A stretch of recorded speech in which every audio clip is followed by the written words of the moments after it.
Hi, Amy. Welcome to the show. I'm so excited to have you on today. Hi, Laura. Thank you so much for having me. This is going to be fun. It's going to be a lot of fun. You and I have a lot in common. I already can tell from our chat prior to the start of the recording. So, today we're going to focus on motherhood and entrepreneurship. And these are two areas that you know a lot about. You are a mother of six kids, which is mind blowing. I have one child, and that is already a handful for me. And you also are CEO of a really popular, a big corporation. So, talk to me about how you manage all of this and the book, The Manage Her, that you've written and how you do it all. Well, it's just about for me, it was about approaching entrepreneurship with a female mindset rather than trying to imitate the patriarchal mindset of what work is. I really try to approach work with a little bit more ease, grace, and softness that it is my nature as a woman. And I try to nurture my employees, but I'm also trying to it's almost like I feel like I'm raising them as they're learning this business. It's like teaching a child how to be independent. And so I think that a lot of my success has come from allowing my employees to really grow into the positions that they're in a way that they become their own independent entities, and they don't really need me to manage them. I can oversee them, but I don't really need to manage them. Just like myself, I feel like I give myself the time to do what I need to do so that I can be a good leader. I make sure that I take care of self-care. I make sure I make time for myself. I really feel like it's important for me to have time with my children. And when I'm with them, it's about being present. In all of the things I do, I really want to be 100% present. Whatever I'm doing, that's what I'm doing. I'm Yeah. not going to allow my phone to distract me from what I'm doing. If I'm working, I'm working. If I'm with my kids, I am playing. I am cooking. I am making popcorn. We are doing a movie night. I'm going to do something. We're going to have an experience. If we're together, I really celebrate the time that I get to spend with them. And it's really important time to me because I feel like this is the time that they're forming their neural pathways and they're learning what love looks like, what relationships look like. And it's just such an important time in their formative years for us to show up for them as parents and be fully present.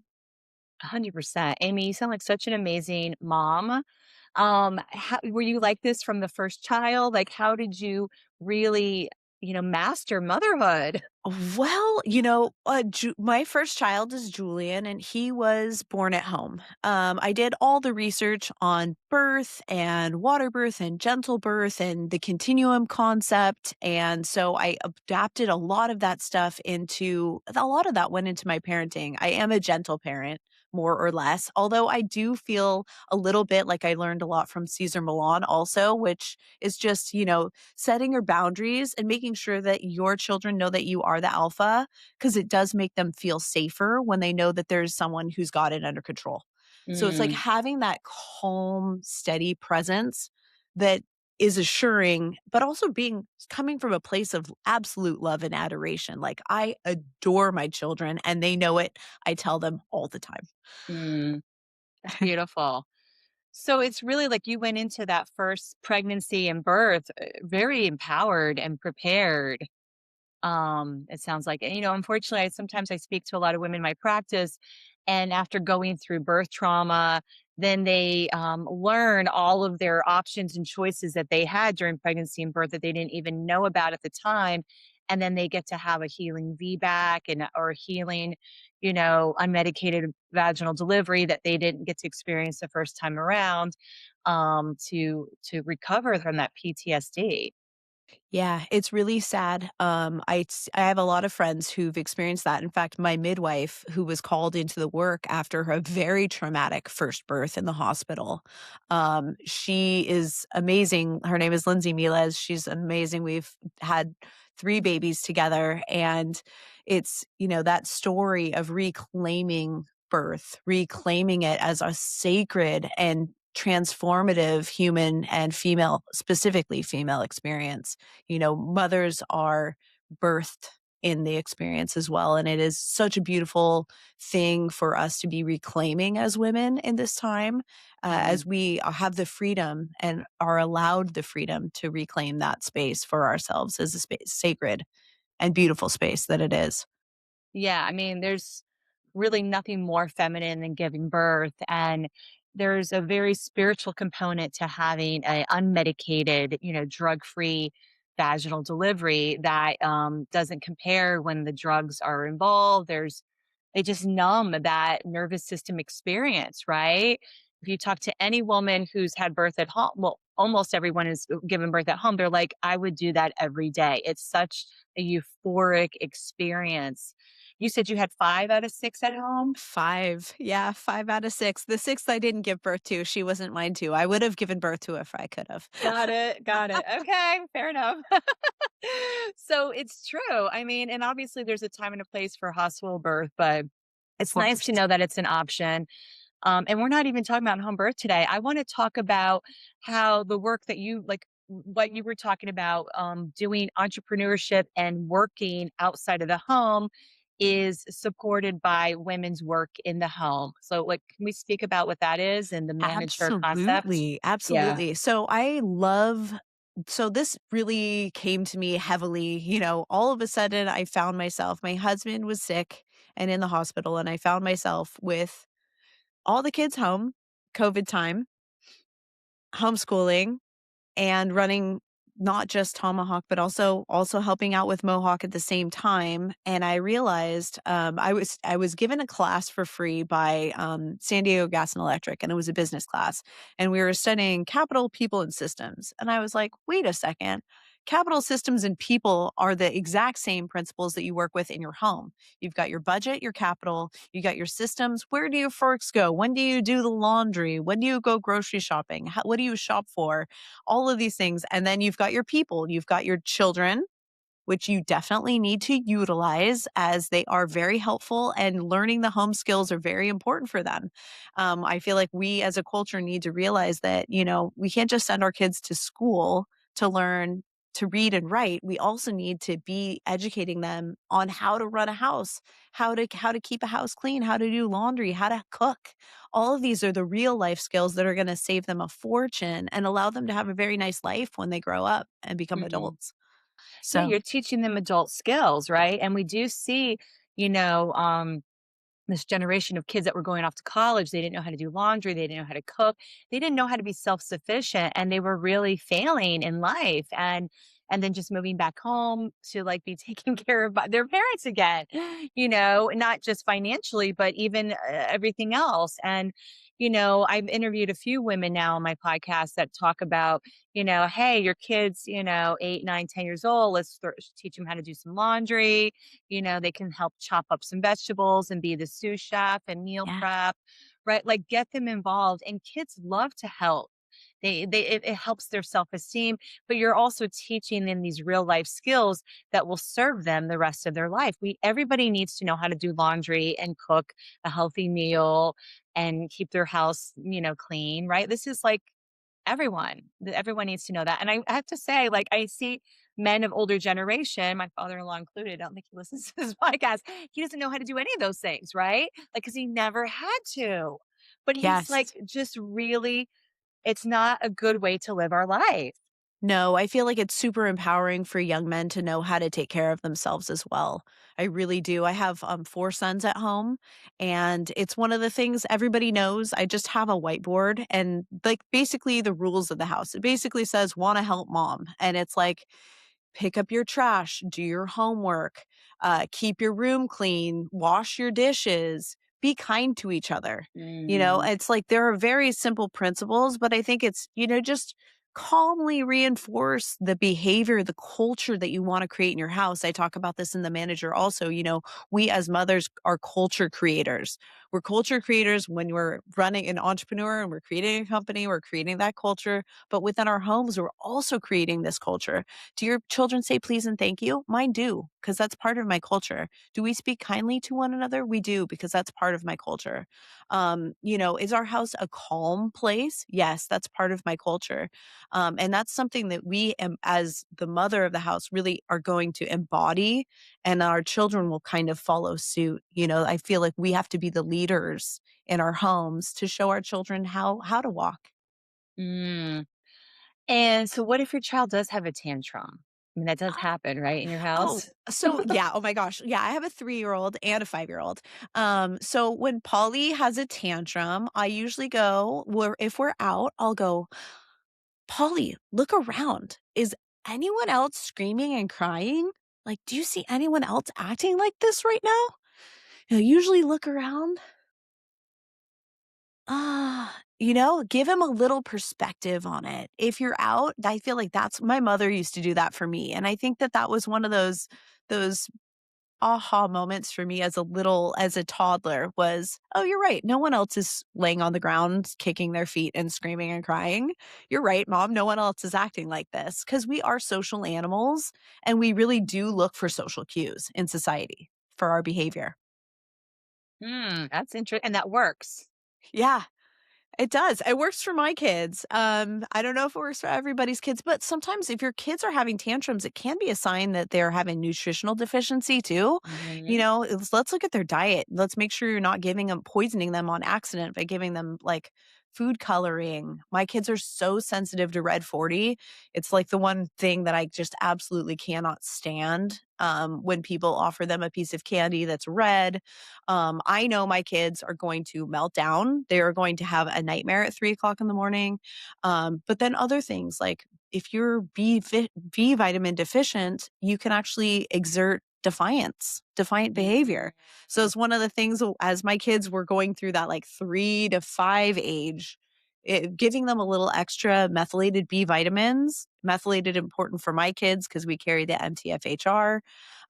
So making sure that they have the good nutrition. If you can sneak in some desiccated organ meats, into their diet. I love that new organized protein powder that's got the organ meat in it because it's so full of just high density, Yeah. highly nutritious food.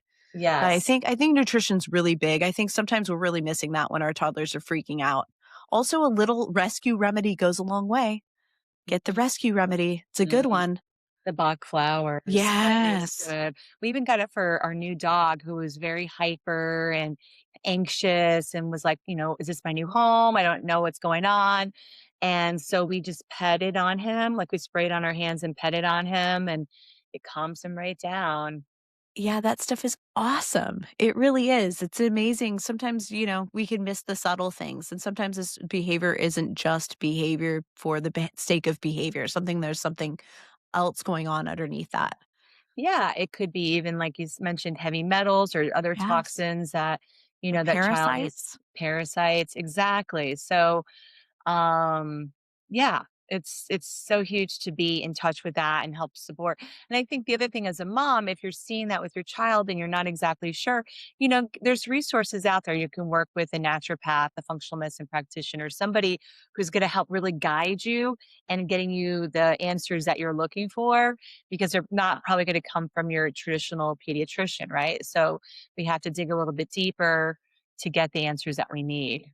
Absolutely. Yeah, one of my best friends on speed dial is a doctor of osteopathy and a functional medicine doctor, and she also has 3 children, so if anything weird happens, we find a weird rash or a weird whatever, I will send her a picture and, "Hey, Sonny, what's this?"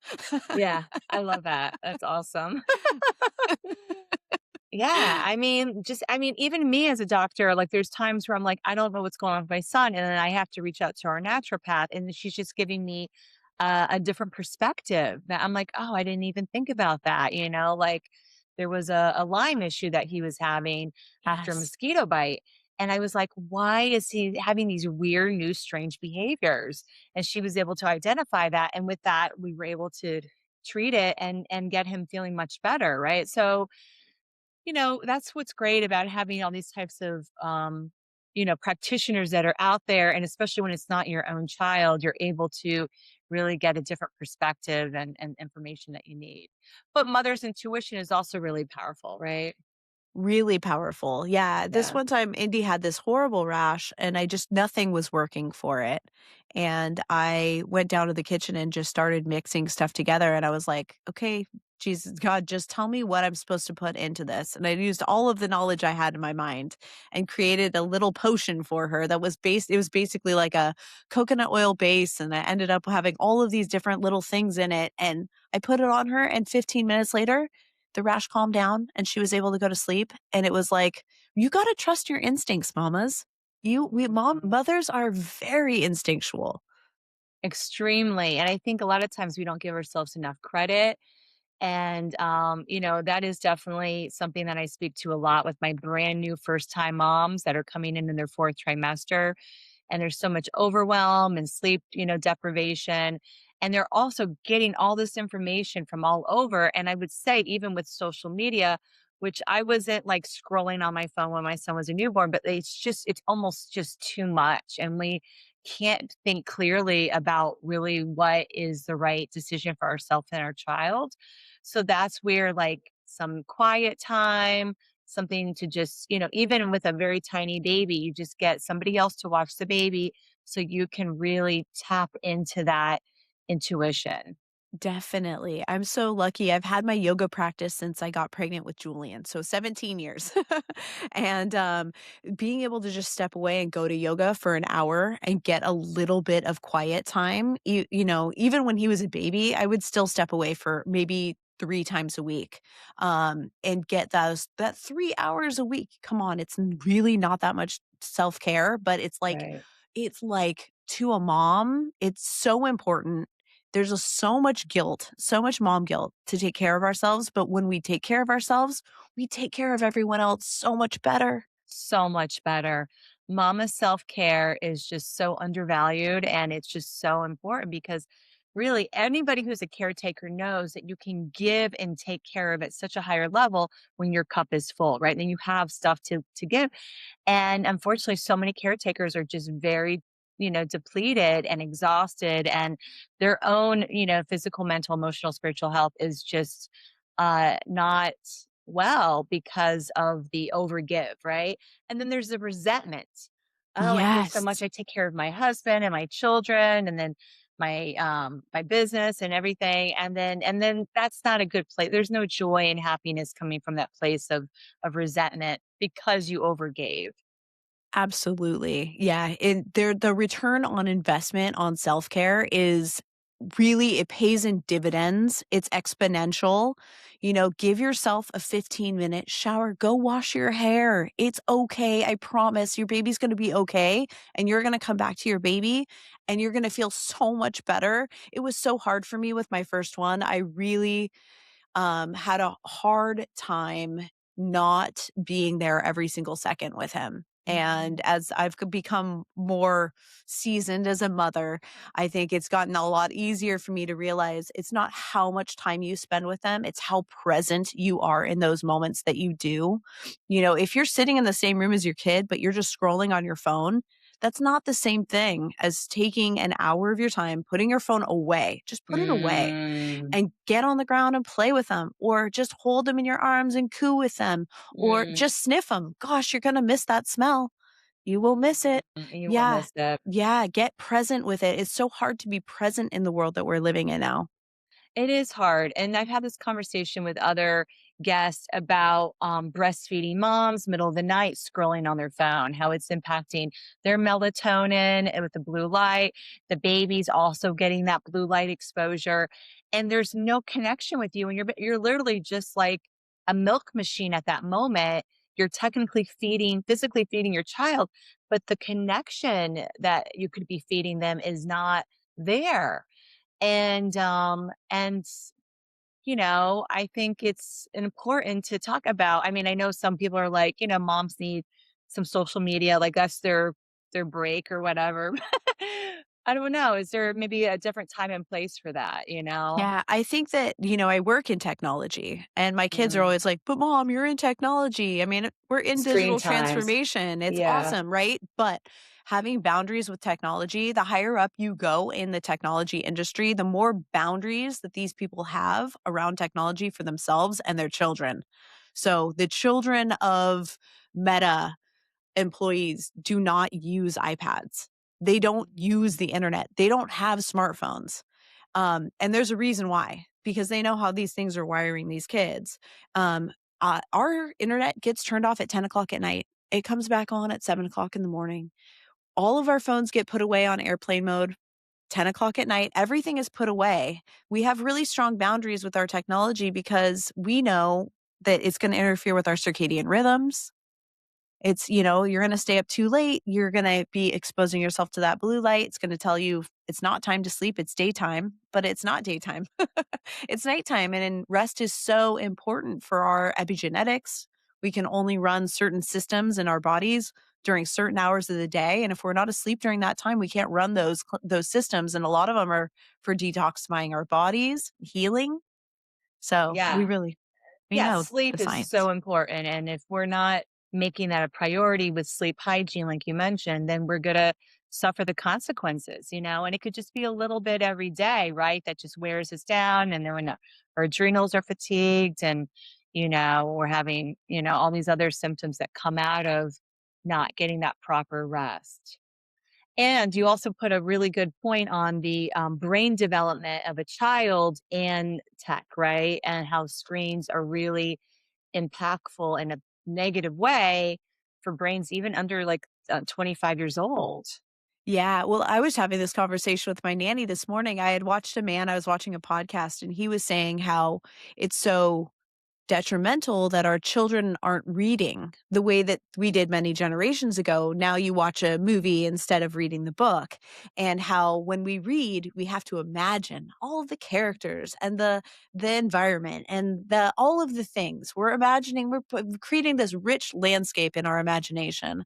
And when we're watching it on a screen, all of that imagination has been stripped from us. It's all been replaced by someone else's idea of what it looks like. We were specifically talking about the Twilight series because she's a little Oh, younger than I am. And I'm like, if you anybody who read those books and then watched the movie, it was so disappointing because we all had such mm, we had this rich, idea of what these characters were going to look like and what this place was going to look like. And when you watch the movie and you're like, oh, okay, that's not what I saw at all.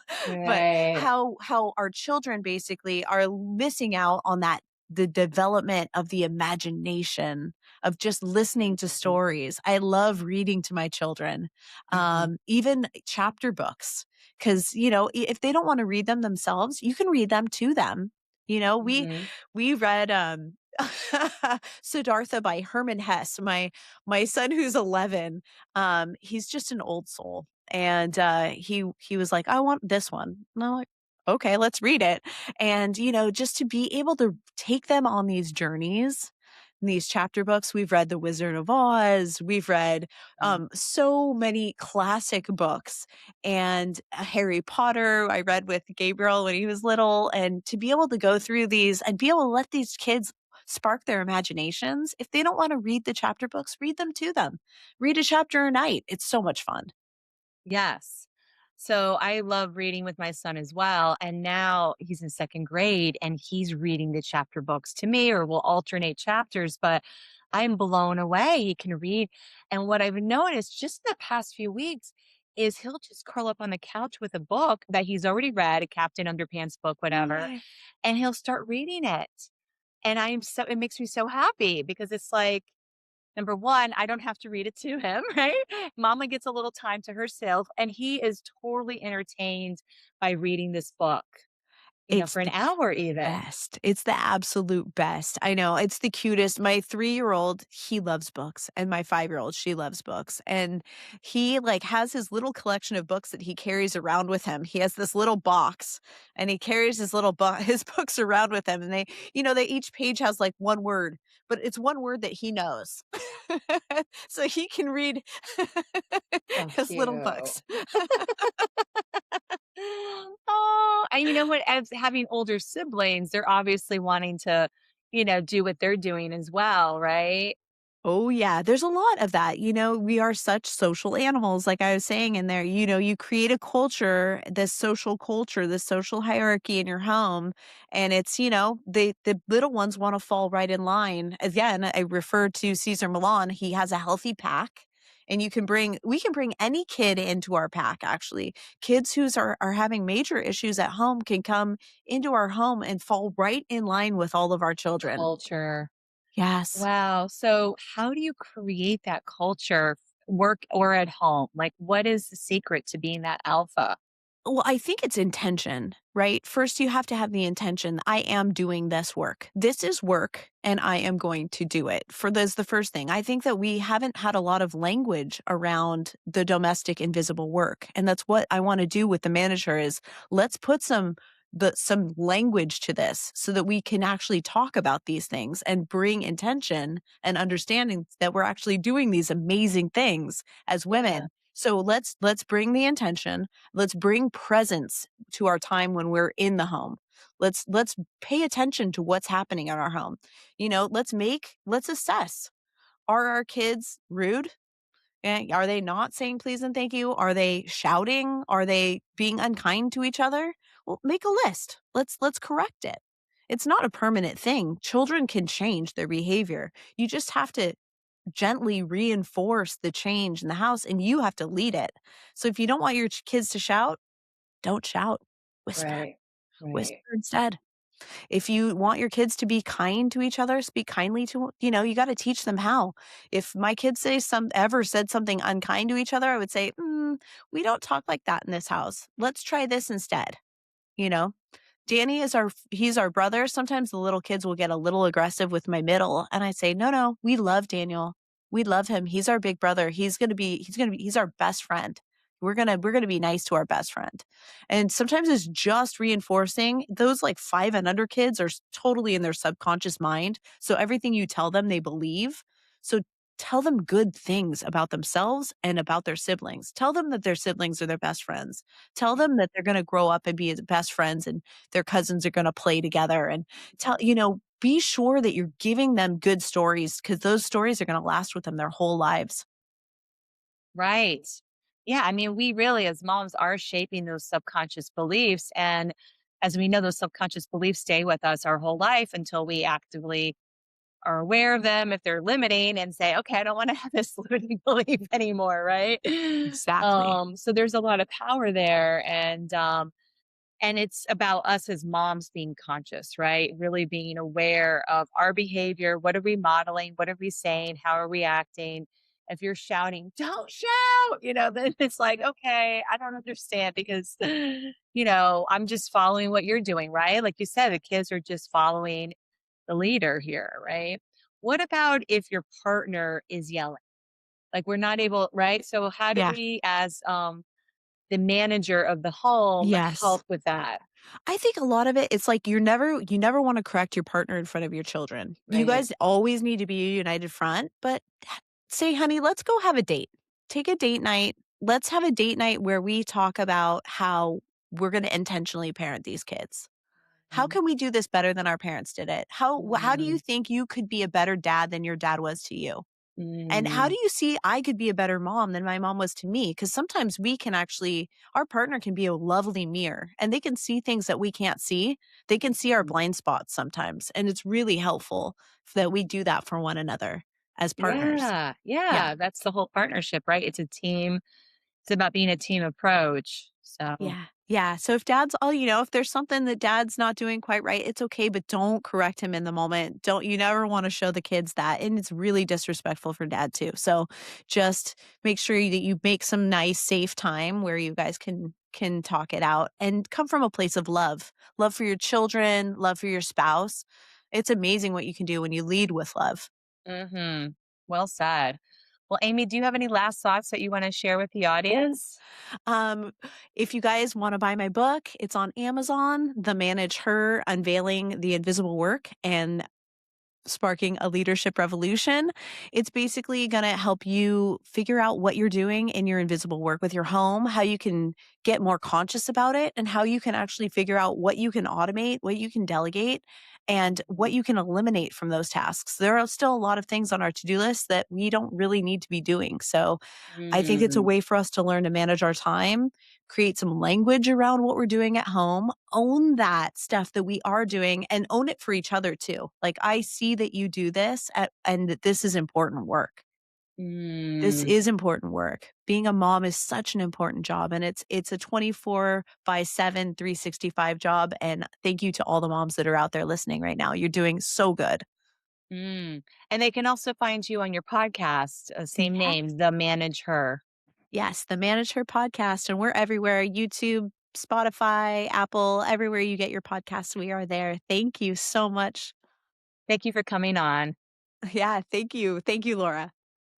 Well, I hope you enjoyed today's show and definitely make sure to check out Amy's book and podcast, both titled The Manage Her, or follow her on Instagram at The Manage Her or at Aimee Rickabus. That's AIMEERICABUS.